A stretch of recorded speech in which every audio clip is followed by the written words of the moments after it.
बिस्मिल्लाहिर्रहमानिर्रहीम। अस्सलाम वालेकुम, आप सभी का इस्तकबाल है। आप देख रहे हैं 4 बजे प्रोग्राम स्पेशल रिपोर्ट। आपका मेजबान मीर हिलाल हांजुरी हाजिर खिदमत। स्पेशल रिपोर्ट में मुतअद्दिद खबरें आया चाहती हैं और इन खबरों के हवाले से जो मुफस्सल तफसीलात है वो आप तक पहुंचाने की भरपूर कोशिश करेंगे। लेकिन सबसे पहले, क्या PAGD आज के डेट में भी है? एक ऐसा सवाल है, जब PAGD का जिक्र आया है तो फिर उसके बाद चीमा गोया होने लगी है कि क्या PAGD अभी भी जिंदा है, क्योंकि उमर अब्दुल्ला और महबूबा मुफ्ती के हालिया बयानात के बाद ऐसा लग रहा था कि शायद PAGD खत्म हो रही है। लेकिन अब PAGD के हवाले से एक पेशरफ्त हो रही है जिसमें मोहम्मद मुजफ्फर शाह का एक बड़ा ऐलान उन्होंने किया है और उन्होंने कहा है कि बहुत जल्द PAGD की इकाइयां बातचीत के लिए आ जाएंगी, यानी मीटिंग हो जाएगी। और जराए के हवाले से जो हमें इतलात मिली है उसके मुताबिक 17 या 18 मार्च को यह मीटिंग श्रीनगर के अंदर डॉक्टर फारूक अब्दुल्ला की रिहाइशगाह के अंदर होगी, रिहाइशगाह पर होगी। यह जराए के हवाले से खबर है।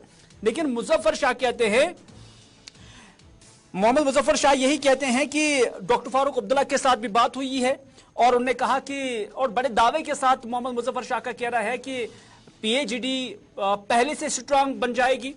और उन्होंने ये भी कहा कि हमने तय किया है कि हम एक बार फिर से मिलेंगे, ताहम तारीखों का जो ऐलान है वो मोहम्मद यूसुफ तारिगामी करेंगे। ये मोहम्मद मुजफ्फर शाह का कहना है। लेकिन जराए के हवाले से जो हमें इत्तलात मिली है 17 या 18 मार्च की तारीख इसके लिए जो है डिस्कस की जा रही है और इन्हीं 2 तारीखों में से एक तारीख पर ये पार्टियां, अगर सब कुछ ठीक ठाक रहा तो उसके बाद ये मिल जाएंगी। लेकिन पहले हम आपको दिखाएंगे मोहम्मद मुजफ्फर शाह ने क्या कहा। लेकिन उसके बाद डाउट सभी भी हो रहे हैं कि क्या ये PAGD की मीटिंग हो जाएगी, नहीं हो जाएगी, क्योंकि उमर अब्दुल्ला का भी बयान है। पहले आपको मोहम्मद मुजफ्फर शाह का बयान सुनाते हैं, क्योंकि मोहम्मद मुजफ्फर शाह कहते हैं कि PAGD चूंकि इंतखाबात के लिए नहीं बना है, लेकिन जम्मू कश्मीर के अंदर जो हालात है, जो मामलात है, जो तशख़्ख़ुस है, जो फ्यूचर है, जो फ्यूचर जनरेशन की उनका तहफ़्फ़ुज़ है, ये एक बड़ा कंसर्न है। मोहम्मद मुजफ्फर शाह क्या कुछ कहते हैं, आइए देखते हैं।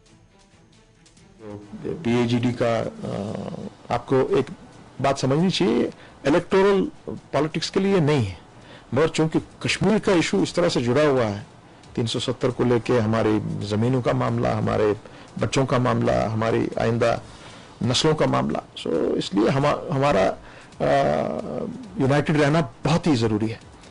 और इस ज़मीन में बहुत ही अच्छी पेशकदमी हुई है। आज जो हमारी मीटिंग्स रही बहुत ही शानदार रही और इसके बारे में जो ऑफिशियल जो अनाउंसमेंट होगी, चूंकि तारिगामी साहब हमारे चीफ स्पोक्स पर्सन हैं, कन्वीनर भी हैं, तो अच्छा रहेगा कि उनकी ज़बान से ये ऐलान किया जाएगा कि कौन सा दिन है जो मुकर्रर किया जाएगा मीटिंग के लिए। और बहुत जल्द, मैं इतना ही कहूँगा, बहुत जल्द PAGD की मीटिंग होगी और मुझे अतल मकदूर इंशाअल्लाह ये यकीन है कि PAGD और ज्यादा मजबूत होकर सामने आएगा।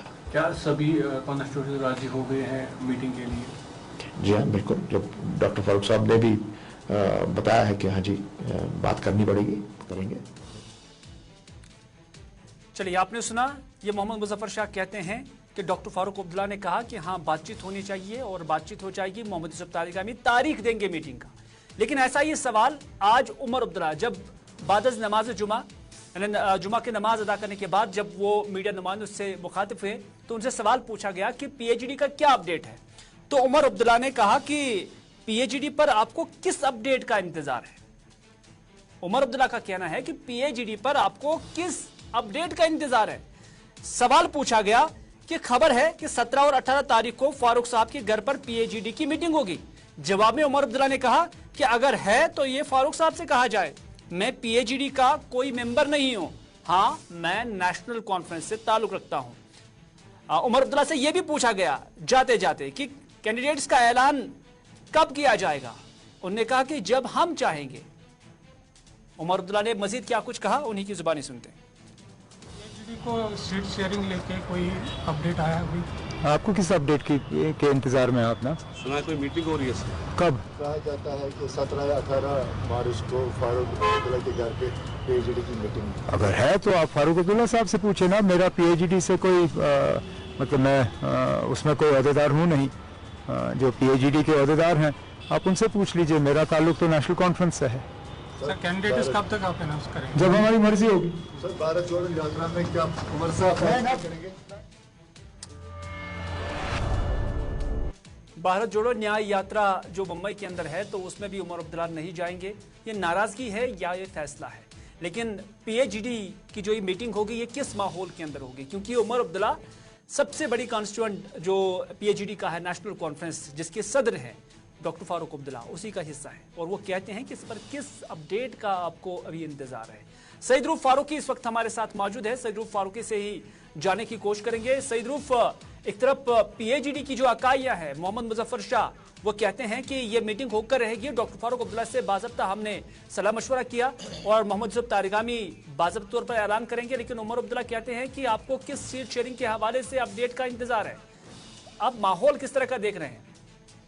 बिल्कुल हिलाल, देखिए जब हम पीएचडी की बात करते हैं, पहले ये बताऊं कि कल इलेक्शन कमीशन जो है वो प्रेस कॉन्फ्रेंस कर रहा है, तारीख का ऐलान होगा, यानी अब कहीं ना कहीं पेश रफ्त है वो बढ़ेगी और इलेक्शन के हवाले से जो ही ऐलान होगा, डेट मुकर्रर होंगे तो यहाँ पे भी जो अवामी राब्ता मुहिम है वो बढ़ेगी। इस बीच में मोहम्मद मुजफ्फर शाह और मोहम्मद यूसुफ तारिगामी लगातार कोशिशें कर रही है कि नेशनल कॉन्फ्रेंस और पीडीपी में जो दूरियां है पीएचडी को लेकर उनको कम करे और एक टेबल पर उनको लाने की कोशिश की जा रही है। जैसे आप खुद कह रहे थे कि डेट अभी मुकर्रर नहीं है और मुतवक्का है कि 17 या 18 मार्च को मीटिंग हो सकती है पीएचडी की। हालांकि मोहम्मद मुजफ्फर शाह कह रहे हैं कि डॉक्टर फारूक अब्दुल्ला ने कहा कि बात करना जरूरी है, मगर दूसरी तरफ जो लहजा आप उमर अब्दुल्ला का देख रहे हैं और पिछले कई दिनों से जो उमर अब्दुल्ला लहजा दिखा रहे हैं, ऐसे मुमकिन नहीं है कि अगर मीटिंग होगी वो मीटिंग से कुछ सामने निकल कर आएगा, क्योंकि उमर अब्दुल्ला कह रहे हैं कि वो अपने कैंडिडेट्स खड़े करेंगे।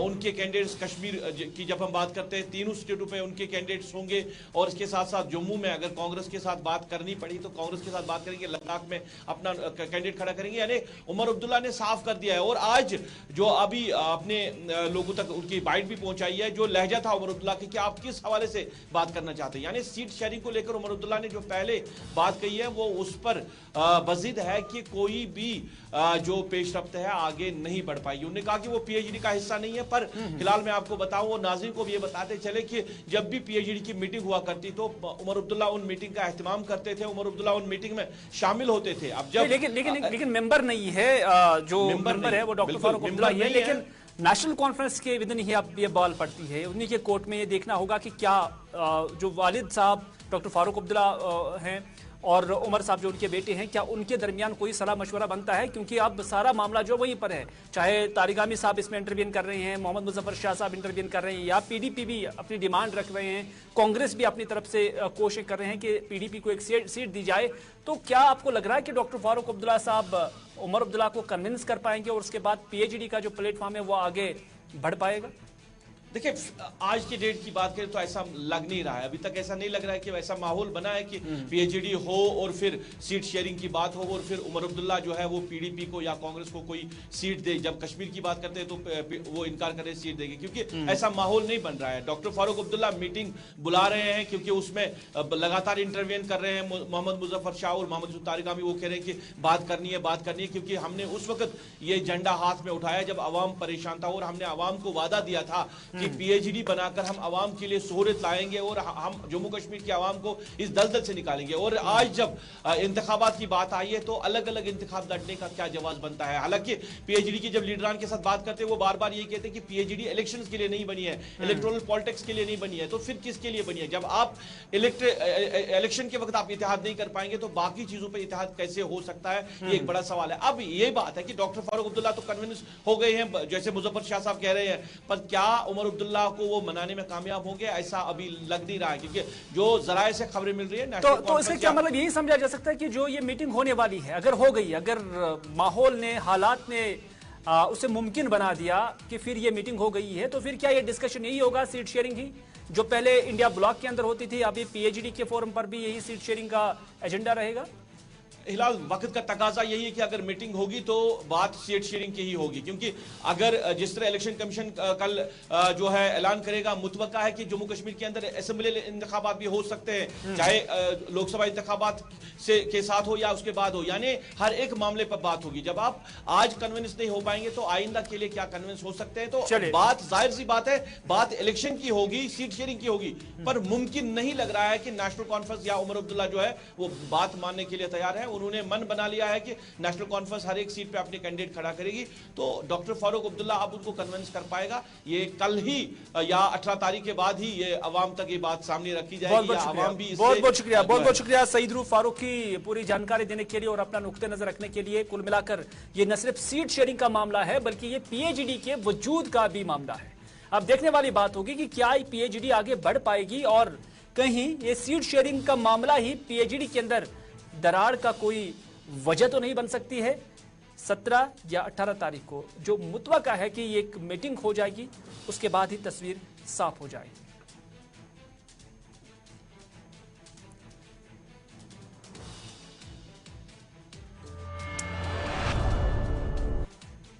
नाज़रीन, आज तक पीएचडी की इकाइयां एक साथ थी। कई एक मामलों पर हमने देखा कि पीएचडी की इकाइयां जो बयानात जारी करते थे वो हुबहू होते थे, लेकिन क्या वजह है कि अब पीएचडी के अंदर जो है दरार हमें देखने को मिल रही है, दूरियां देखने को मिल रही है। वजह इलेक्शन है। ये वही इलेक्शन है जिसका कल इलेक्शन कमीशन ऑफ इंडिया ऐलान करने जा रहे हैं शेड्यूल का, और इस हवाले से बाज़ाब्ता तौर पर प्रेस के नाम एक इन्विटेशन दी गई है जिसमें कहा गया है कि कल नई दिल्ली के अंदर इलेक्शन कमीशन ऑफ इंडिया की एक प्रेस कॉन्फ्रेंस होगी और इस प्रेस कॉन्फ्रेंस के दौरान जो इलेक्शन शेड्यूल है साल 2024 के लोकसभा इंतखाबात का वो उसका ऐलान किया जाएगा। न सिर्फ लोकसभा के इंतखाबात का बल्कि कुछ एक रियासतों के अंदर जो असेंबली के इंतखाबात है उस हवाले से भी ऐलान मुतवक्का है, जो इसमें खुद ही इस इन्विटेशन में कहा गया है। यानी इसमें यह इंडिया साफ दिया गया है कि लोकसभा इंतखाबात तो हैं ही, लेकिन कुछ जो असेंबली चुनाव है कुछ स्टेट्स के अंदर करने हैं, उस हवाले से भी ऐलान किया जाएगा, शेड्यूल तरतीब दिया जाएगा। ये इस इन्विटेशन में साफ बताया गया है। लेकिन इलेक्शन कमीशन का जो कल का प्रेस कॉन्फ्रेंस होगा, जम्मू कश्मीर के लोगों की और जम्मू कश्मीर के सियासी तंजीमों की नजरें इस पर मरकूज होंगी, क्योंकि जब मुख्तलिफ रियासती इंतखाबात और लोकसभा के इंतखाबात का जिक्र आ गया है तो क्या जम्मू कश्मीर के अंदर असेंबली के इंतखाबात लोकसभा इंतखाबात के साथ कराए जाएंगे या इलाहिदा तौर पर उसका शेड्यूल जारी किया जाएगा? ये कल इस पर सबकी नजरें होंगी। लेकिन उमर अब्दुल्ला से आज जब यही सवाल पूछा गया तो उन्होंने कहा कि असेंबली देखे हुए 10 साल हो गए। कहने को तो साबिका सदर ने भी वन नेशन वन इलेक्शन को लेकर रिपोर्ट भी दी थी। अब अगर इसकी जम्मू कश्मीर से शुरुआत नहीं करोगे तो फिर क्या उम्मीद होगी? यही कि ढंडूरा लोगों को धोखा देने के लिए किया जा रहा है। उमर अब्दुल्ला ने कहा कि यही वो मौका है कि जब आप जम्मू कश्मीर के अंदर इंतखाबात का ऐलान जो कल एक साथ कराने का ऐलान करेंगे और उसके बाद जो आपका नुक्ता है उसमें किसी तरह दम जो है वो देखा जा सकता है। उमर अब्दुल्ला ने क्या कहा इन इंतखाबात के हवाले से, आइए देखते हैं। कश्मीर को अब लगभग 10 साल हो गए हैं असेंबली इलेक्शन देखे हुए। कहने के लिए तो हमारे जो साबका सदर हैं रामनाथ कोविंद जी, उन्होंने रिपोर्ट पेश की है वन नेशन वन इलेक्शन। आप जम्मू कश्मीर से अगर आप शुरुआत नहीं कर सकते तो हम क्या उम्मीद करेंगे कि वन नेशन वन इलेक्शन का जो ये डंडोरा पीटा जा रहा है कहीं ये लोगों को धोखा देने के लिए और बेवकूफ़ बनाने के लिए तो नहीं है। क्योंकि जैसे मैंने कहा हमारे तो इलेक्शन अभी होने हैं, ये सुनहरी मौका है। करिए पूरी तरह से जमहूरियत यहाँ पे कायम, और कल प्रेस कॉन्फ्रेंस में दोनों असेंबली और पार्लियामेंट का इलेक्शन जो है उसके बात कर रहे थे उमर अब्दुल्ला। लेकिन महबूबा मुफ्ती ने क्या कहा? एक तरफ पीएचडी की जंग, सीट शेयरिंग को लेकर भी जंग, लेकिन दूसरी जानिब पीएचडी की जो अभी की इकाई है पीडीपी सदर महबूबा मुफ्ती, उन्होंने कहा कि अभी मैंने लोकसभा इंतखाबात लड़ने या न लड़ने के हवाले से कोई हतमी फैसला लिया ही नहीं, लेकिन कुछ ताकतें ऐसी हैं जो मेरे खिलाफ खड़ी हो गई। महबूबा मुफ्ती का कहना है कि न सिर्फ बीजेपी बल्कि और भी कुछ ताकतें हैं जो मेरे मध्य मुकाबिल खड़े होने की कोशिश कर रहे हैं। क्या इशारा उमर अब्दुल्ला की तरफ था, क्या इशारा नेशनल कॉन्फ्रेंस की तरफ था, इसका तो आप खुद ही अंदाजा कर सकते हैं। ताहम महबूबा मुफ्ती ने इसका कोई ऐलान नहीं किया है। ये बात जो आज महबूबा मुफ्ती ने कही, ये आज उन्होंने श्रीनगर के अंदर, जो आज पार्टी के अंदर नेशनल कॉन्फ्रेंस के साबिक ज्वाइंट सेक्रेटरी एडवोकेट हक नवाज चौधरी, जिनका ताल्लुक जम्मू के नौशेरा इलाके से है, उन्होंने जब पीडीपी के अंदर आज शमूलियत इख्तियार की और पीडीपी का दामन थाम लिया, तो उसी मौके पर जब महबूबा मुफ्ती ने उनका इस्तकबाल किया, उसके बाद जब महबूबा मुफ्ती ने यहाँ से इस तकरीब से खिताब किया, तो उसी खिताब में महबूबा मुफ्ती ने मजीद क्या कुछ कहा, आइए देखते हैं। इस वक्त हमारा सबसे बड़ा चैलेंज है पार्लियामेंट, और इस पार्लियामेंट इलेक्शन में तमाम ताकतें महबूबा मुफ्ती के सामने जो है मुकाबले के लिए आना चाहती हैं। कोशिश है, पैसा हो, पावर हो, हर चीज से कोशिश करते हैं किसी तरह से। अभी तो हमारा फैसला भी नहीं हुआ, पर कहीं ना कहीं इनको शक है कि महबूबा मुफ्ती लड़ेगी तो उसको कैसे, हमने उसका मुकाबला कैसे करना है। तो हर तरह से खाली बीजेपी मेरे मुकाबले में नहीं आ रही है, बल्कि बाकी भी जो बहुत सारे कोशिशें होंगी, बहुत सारे लोगों को खड़ा किया जाएगा इस कॉन्स्टिट्यूंसी में। तो जब मैं फैसला करूंगी आप सब लोगों के साथ मशवरा करके, इंशाल्लाह मुझे उम्मीद है जब आप जैसे लोग हमारे साथ जुड़ेंगे, मेरा वर्कर, मेरे पास हमारे बड़े लोग तो भाग गए मगर वर्कर हमारा खड़ा है, तो इंशाल्लाह कामयाबी पीडीपी को मिलेगी इंशाल्लाह। इसलिए मैं फिर से आपको खुशामदीद कहता हूं। ये महबूबा मुफ्ती चुप्की जिन्होंने आज एक बार फिर से वही बात दोहराई जिसमें वो अब्दुल्ला खानदान, मुफ्ती खानदान और गांधी खानदान का जिक्र करते हैं। दरअसल आज तरुण चुग उधमपुर के अंदर थे और यहाँ पर एक पार्टी कन्वेंशन से खिताब कर रहे थे, और खिताब के बाद जब उन्होंने मीडिया नुमाइंदों के साथ बात की तो उन्होंने कहा कि मुफ्ती अब्दुल्ला और गांधी खानदान ने 7 दिहाइयों तक जुर्म किए हैं।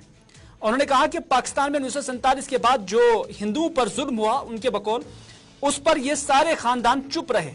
भारतीय जनता पार्टी सरकार इस बात के लिए वादाबंद है कि साल 2014 तक जितने भी लोग यहां महाजिर बनकर आए हैं उन्हें सिटीजनशिप दी जाएगी। ये उन्होंने आज उधमपुर के अंदर कहा है।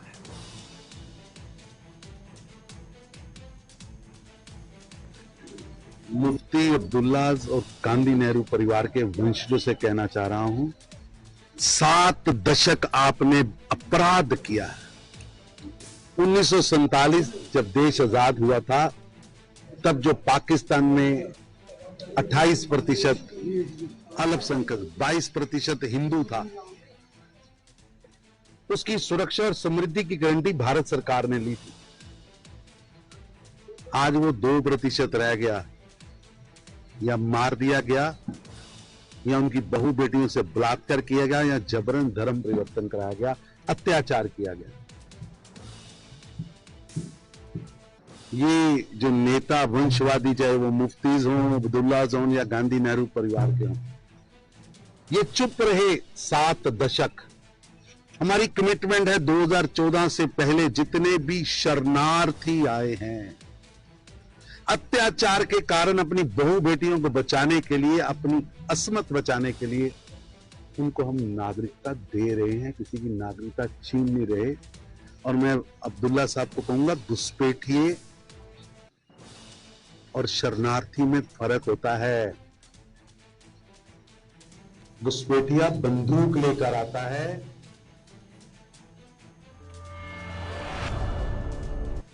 नाज़रीन, मुल्क भर के अंदर जो तेल है जिसमें पेट्रोल और डीजल शामिल है, उसकी कीमतों में तकरीबन 2 रुपए की कमी का ऐलान किया गया है।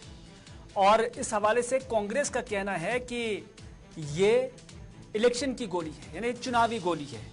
दरअसल आज जम्मू के अंदर कांग्रेस पार्टी के सीनियर लीडर रविंदर शर्मा ने कहा कि पिछले 2 साल से बैनुल-अक़वामी स्तर पर कच्चे तेल की कीमतों में 38% की कमी वाक़ा हुई है, लेकिन यह वो सरकार है कि जिसने कभी 1 रुपए भी कम नहीं किया। उन्होंने कहा कि यह वही सरकार है कि जिसने दावा किया था कि वो 35 रुपए में आवाम को फी लीटर पेट्रोल फराहम करेगी, लेकिन यह वही सरकार है कि जिसने 100 से पार पेट्रोल को पहुंचा दिया है।